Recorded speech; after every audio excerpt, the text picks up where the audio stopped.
2024 లేదా 25లో డిగ్రీ లేదా బీటెక్ చదివారా? సాఫ్ట్‌వేర్ జాబ్ కోసం ఎదురు చూస్తున్నారా? అయితే కోడ్‌జ్ఞాన్ 100 డేస్ కోర్సులో చేరండి. జాబ్ సాధించండి.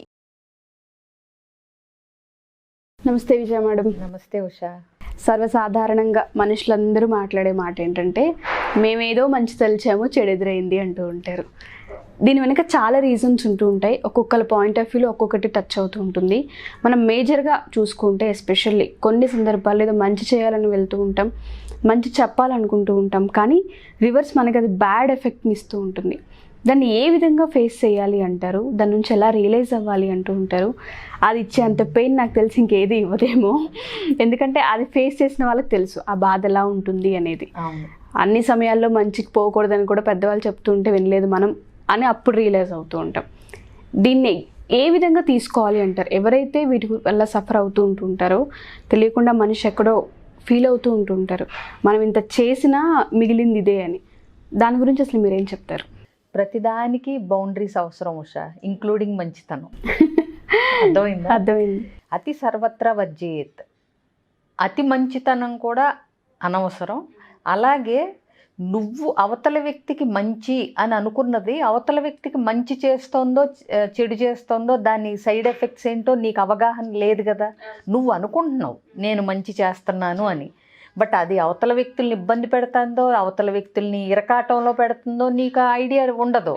అలాంటప్పుడు మంచికి పోయినా చెడు ఎదురవుతుంది అని అనిపిస్తుంది. ఎందుకంటే అవతలాళ్ళు ఏదో ఒక మాట అంటారు, నీకెందుకమ్మా నీకెందుకయ్యానో, ఇదేంటి మనం మంచి చేయబోతే మనకి ఎదురు తిరిగింది రివర్స్లో కొట్టింది అని అనుకుంటా ఉంటాం. నీకు ఒక ఉదాహరణ చెప్తాను. సపోజ్ ఎక్కడన్నా ఒక మంచి మ్యాచ్ వచ్చింది అని నువ్వు ఏ ఫ్రెండ్ కూతురుకో ఎవరికో కొడుక్కో చెప్తావు, చాలా హైఫై మ్యాచ్, మంచి ఫ్యామిలీ, మంచి సౌండ్ పార్టీ, మన అమ్మాయి సుఖపడుతుంది అని ఏదో వివరాలు చెప్తావు. ఓకే అంటారు వాళ్ళు, డీటెయిల్స్ తీసుకుంటారు. అక్కడతో మన డ్యూటీ అయిపోయింది అనుకోకపోతే ఏమవుతుందంటే, వెళ్ళావా, కనుక్కున్నావా, వాళ్ళతో మాట్లాడావా, ఇవన్నీ వాళ్ళకేమీ నచ్చలేదో, వాళ్ళ అభిప్రాయం ఏంటో మనకు తెలియదు. కొంతమంది ఏమంటారు, ఎందుకు వచ్చింది, మనతో పాటు సమానంగా ఉన్న వాళ్ళ దగ్గర అయితే మన గౌరవం ఉంటుంది అనుకోవచ్చు, రకరకాలు అనుకోవచ్చు. నీ డ్యూటీ ఎంతవరకు, నీకు బ్రహ్మాండమైన మ్యాచ్ అనిపించింది, వీళ్ళకి బాగా సూట్ అవుతుంది, అమ్మాయి సుఖపడుతుంది అనిపించింది, నువ్వు చెప్పావు. అక్కడితో ఆగిపోతే నీది మంచితనం అనేది అవతల వాళ్ళకు కూడా అర్థం అవుతుంది. ఇంకా సరే పోనీ పెళ్ళి కుదిరింది అని చెప్పినాక డీటెయిల్స్ చెప్పి నిన్నేమీ అడగనప్పుడు, ఇదిగో పలానా సంబంధం కుదిరింది మా అమ్మాయికి అని చెప్తే ఓ అవునా అని మనం సంతోషం వ్యక్తపరిస్తే మన మంచితనం. అయితే మరి కళ్యాణ మండపం బుక్ చేసావా, క్యాటరర్స్ బుక్ చేసావా, అది చేసావా ఇది చేసావా, పద అని లేచి చెప్పులు వేసుకుని వాళ్ళు అడగలేదు కదా నిన్ను, అవునా? ఇదే అంటే ఏంటంటే, తలకు మించినది ఏది ఎత్తుకున్నా కానీ మంచితనంతో నీ ఇంటెన్షన్స్ మంచివైనా కానీ అవతల వ్యక్తులకు అది అర్థం కాకపోవచ్చు. వాళ్ళు ఆ బౌండరీస్ దాటి మనం హడావిడి పెడుతున్నాం అనుకునో, ఇబ్బంది పెడుతున్నాం అనుకునో ఫీల్ అవుతారు. అవి ఏం చేస్తారంటే, అబ్బో ఈయన దగ్గరికి ఒకదానికి వెళ్ళామంటే ఈవిడ దగ్గరికి చంపుకు తింటది అనే కాడికి వచ్చేస్తారు, అవునా? సో మంచితనం కూడా ఎప్పుడూ కూడా పెద్దవాళ్ళు సామెతలు ఊరికే పెట్టలేదు. అంటే ఏంటి, అడగందే అమ్మైనా అన్నం పెట్టదు. అమ్మ కూడా మన వెనకాల పడి తింటావా అంటే మనకు చూడు ఎంత విసుగు, అవునా? మాకు ఆకలిస్తే మాకు తెలీదా, మేము అడగమా, ఇవన్నీ అడగగానే అమ్మ నా ఆకలి తెలుసుకుని ప్రేమగా నా వెనకబడుతుంది అనుకోం కదా, ఇదే అంటాం మనం, అవునా? సో ఇంకొకటి, ఉచిత సలహాలు ఇవ్వకూడదని కూడా మనం పెద్దవాళ్ళ నుంచి వింటూ ఉంటాం, అవునా? దేనికైనా ఫ్రీగా దొరికేదానికి దేనికి వాల్యూ ఉండదు. అది ఏదైనా సరే ఆఖరికి సలహాతో సహా ఒక మాట కూడా. అందుకే ఆచితూచి మాట్లాడాలంటాం, ఎంతవరకు మాట్లాడాలో అంటాం. ఇంకొకటి, అవతల వ్యక్తులు చేసుకోలేరు అని నీకు తెలిసినప్పుడు వాళ్ళకి సపోజ్ నువ్వేదన్నా ఫైనాన్షియల్గా హెల్ప్ చేయాలని నీకు ఉంది, అవతల వాళ్ళు ఇబ్బందుల్లో ఉన్నారని నీకు తెలుసు, అప్పుడు కూడా డైరెక్ట్గా వెళ్ళి డబ్బులు ఇచ్చేయకూడదు. వాళ్ళ అంటే అభిమానం ఇవన్నీ హర్ట్ అవుతాయి. నీకు నేనున్నాను అనేది గుర్తుపెట్టుకో. నీకు ఏ సహాయం కావాల్సి వచ్చినా ఫైనాన్షియల్తో సహా నేను ఒక వ్యక్తిని నీకు సహాయపడటానికి సిద్ధంగా ఉన్నాననేది నువ్వు గుర్తుంచుకుంటే చాలు అని చెప్పాలి తప్పితే, మనమే ఎంతో కొంత డబ్బులు తీసుకెళ్ళి ఇచ్చేసామనుకోండి, వాళ్ళ అభిమానం స్వాభిమానం దెబ్బతినొచ్చు, ఓకే, అవునా? అప్పుడు మనం రివర్స్లో ఏమనుకుంటాం, మంచికి పోతే చెడు ఎదురైంది, నన్ను ఎవరో అర్థం చేసుకోవట్లేదు, నా బాధ ఎవరో పట్టించుకోరు అనుకుంటాం. అవునా? బట్ మనకు తెలియని విషయం ఏంటంటే మంచి అనే ఆతృతలో, మంచి అనే ఒక భ్రమలో మన బౌండరీస్ మనం దాటుతున్నాం, అవతల వాళ్ళ స్పేస్లోకి వెళ్ళిపోతున్నాం అనేది వాళ్ళు గమనించుకోలేరు. ఎందుకంటే వాళ్ళ ఇంటెన్షన్స్ మంచి కాబట్టి. బట్ స్టిల్ ఎక్కడ బౌండరీస్ అక్కడ ఉండాలి, ఈవెన్ ఫర్ మంచితనం అనేది ప్రతి వ్యక్తి గుర్తుపెట్టుకోవాల్సిన విషయం. ఎగ్జాక్ట్లీ.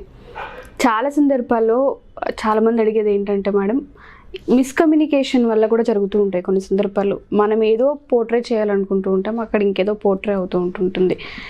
మంచి చెప్తాం కానీ అది వాళ్ళకి చెడుగా అర్థమవుతూ ఉంటుంది. అటువంటి సందర్భాల్లో ఏ విధంగా తగ్గించుకోవాలి అంటారు? ఎందుకంటే కొంతమందికి వెంటనే మనది అని ఓన్ చేసుకోవడం అలవాటు ఉంటుంటుంది. దాంతోపాటు ఇది చెప్తే వాళ్ళకి హెల్ప్ అవుతుందేమో అన్న దాంతో వెంటనే టక్కుమని ఒక మాట వదిలేస్తూ ఉంటారు, కానీ అది వేరేలా అర్థమవుతూ ఉంటుంది. అటువంటప్పుడు ఇంకా మిస్కమ్యూనికేషన్స్ ఎక్కువగా క్రియేట్ అవుతూ ఉంటాయి. దాన్ని ఏ విధంగా ఓవర్కమ్ చేసుకోవాలి అంటారు? ఇలా చెప్పేవాళ్ళు, ఎవరైతే అతిగా మంచితనానికి పోయి చెప్పేవాళ్ళు. ఒక్కొక్కసారి ఇలా అవతల వ్యక్తుల స్పేస్లోకి వెళ్ళిపోయే వాళ్ళు మంచితనం, మంచి ఇంటెన్షన్స్తోనే మొదలు పెడతారు కానీ బట్ అవతల వాళ్ళకు కూడా కొన్ని ఫీలింగ్స్ ఉంటాయి, వాటికి రెస్పెక్ట్ ఇవ్వాలి అనేది మర్చిపోతారు. అంటే ఫర్ ఎగ్జాంపుల్ మా చుట్టాల్లోనే నేను అంటే 2-3 ఇన్సిడెంట్స్ చూశాను. ఏంటంటే సరే ఇప్పుడు భార్యాభర్తలు ఏదన్నా గొడవ పడుతున్నారని తెలిసిందనుకో, ఎవరైనా సరే మనం వాళ్ళని పిలిచి మాట్లాడగలిగిన వాళ్ళు అయినా సరే ఒకసారి జాగ్రత్తగా ఉండండి, అవసరమైతే నాతో వచ్చి మాట్లాడండి అని చెప్పాలి తప్పితే వాళ్ళిద్దరిని పిలిచేసి కూర్చోబెట్టి మనం క్లాస్ ఇచ్చి మంచే చెప్తున్నాం కానీ అసలు అది వాళ్ళు తీసుకోవటానికి రెడీగా ఉన్నారా లేదా? అవునా? సో అప్పుడు ఆ భార్యాభర్తలిద్దరూ ఎవరైతే ఉన్నారో గొడవ పడుతున్నారో వాళ్ళు ప్రిపేర్డ్గా ఉండరు. ఇప్పుడు వెళ్తే ఈవిడ చెప్తుంది అనేది రెడీగా ఉండరు. సో వాళ్ళు రిసీవింగ్ మోడ్లో ఉండరు. వాళ్ళు ఇక్కడ మన ఇద్దరం అంటే పెద్దరికం, నేను చుట్టాలనో ఎవరో పెద్ద వాళ్ళతో పోలిస్తే చెప్పగలిగే స్థాయిలో ఉన్నా సరే వాళ్ళది రిసీవ్ చేసుకుంటున్నారో లేదో మనకు తెలియదు. వాళ్ళు దాన్ని ఎలా తీసుకుంటున్నారో, అసలు ఈవిడికి ఏంటి అవసరం, మేము ఇద్దరం కొట్టుకుంటాం తన్నుకుంటాం, ఈవిడిని అడగలేదు కదా సలహా అంటారా లేదా? అవునా? సో పిలిచి మన మంచికే చెప్తున్నారు అని ఎంతమంది అనుకోగలరు? అంత అవసరమే ఉంటే వాళ్ళది కరెక్ట్ చేసుకునే ఆ మైండ్ సెట్ ఉంటే వాళ్ళే ఎవరొకళ్ళు హెల్ప్ తీసుకుంటారు కదా. అవునా? ఇక్కడ నేను పిలిచి మాట్లాడదాము అనుకున్నప్పుడు నా ఇంటెన్షన్ ఏంటి? వాళ్ళకి ఏదో మంచి చెప్పాలి అని. ఎగ్జాక్ట్లీ. వాళ్ళు చిన్నపిల్లలు తెలియక గొడవ పడుతున్నారు, దాన్ని విడిపోయేదాకా తీసుకెళ్తున్నారు, కూర్చుని మాట్లాడుకుంటే అయిపోయేదాన్ని అంత చేసుకుంటున్నారు అనేది. అలాంటప్పుడు దానికి కూడా ఒక పద్ధతి ఉంటుంది, అర్థమైందా? సో ప్రతిదానికి ఒక ప్రోటోకాలు అనేది ఉంటే, ఎస్పెషల్లీ ఇవాళ తరానికి అన్నెసరీ ఇంటర్ఫియరెన్స్ అనేది నచ్చట్లేదు అసలు. అవునా? వాళ్ళు చెప్తున్నా కదా ఇంతప్పటి నుంచే I know what I'm doing అంటున్నారు, మంచైనా చెడైనా. అవునా?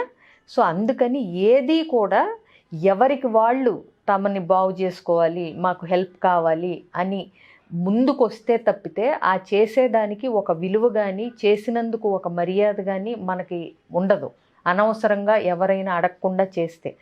కానీ మనం వాళ్ళిద్దరికీ చెప్పొచ్చు, రే అబ్బాయి అమ్మాయి మీరు చేసేది అంత కరెక్ట్ అని నాకు అనిపించట్లేదు, మీకు ఏ సహాయం కావాలన్నా, మీకు ఏదన్నా పరిష్కారం కావాలన్నా నేనున్నానని గుర్తుపెట్టుకోండి, ఇక్కడతో చాలు.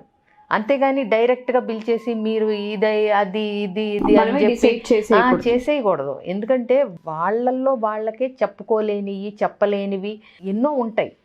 ప్లస్ ఇంకోటి, పెద్ద మనుషులుగా పిలిచి చెప్పేవాళ్ళు ఎప్పుడు బయాస్డ్గా ఉంటారు. అందుకే కదా కౌన్సిలర్స్ ఉండేది. అవునా? సో వాళ్ళిద్దరికీ జనరల్గా వాళ్ళు తెలిసిన వాళ్ళు అయి ఉంటారు, ఏదో చేద్దాం అనుకుని ఏదో చేస్తారు, చివరికి ఒక్కోసారి బెడిసి కొడుతుంటాయి.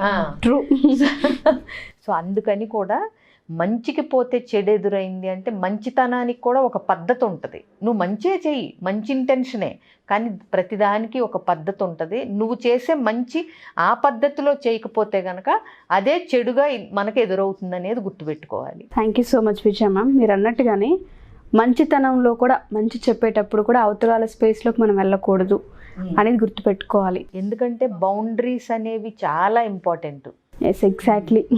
మీ దగ్గర నుంచి నాకు తెలియకుండానే నేను ఆ పదం అడాప్ట్ చేసేసుకున్నాను. ఆ బౌండరీస్ అనేది ఎంత బాగా సెట్ చేసుకోవాలనేది ప్రతి విషయంలో, నువ్వు ప్రతి సంఘటనలో మనకి నేర్పిస్తూనే ఉంటుంది. దానికి అప్పుడు రియలైజ్ అవుతాం, ఒక బౌండరీ అనేది ఉండుంటే బాగుండేదేమోనని. ఎందుకంటే ఇలా నాకే ఎదురైనాయి 2-3 సిచ్యువేషన్స్. అంటే ఏంటి, అవతల వ్యక్తికి నేను చాలా అంటే సహాయం చేస్తున్నాను, ముందుకు వస్తున్నాను అని నేను ఓవర్ ఎక్స్టెండ్ అయ్యి చేసేయి అవతల వాళ్ళకి అంత హెల్ప్ఫుల్గా అనిపించకపోవటం, మనం చేసే ఒక అంటే ప్రయత్నం దాన్ని గమనించకపోవటం, ప్లస్ అది చేయాల్సిన అవసరం లేదు అనేలాగా ఉండటం. అంటే మీరు చేయకపోయినా అది జరిగేది, నేను మిమ్మల్ని అడగలేదు కదా అన్నట్టుగా ఉంటాం. ఇవన్నీ 2-3 సార్లు అయినాకే జ్ఞానోదయం అయింది. Thank you Vijaya ma'am, thank you so much.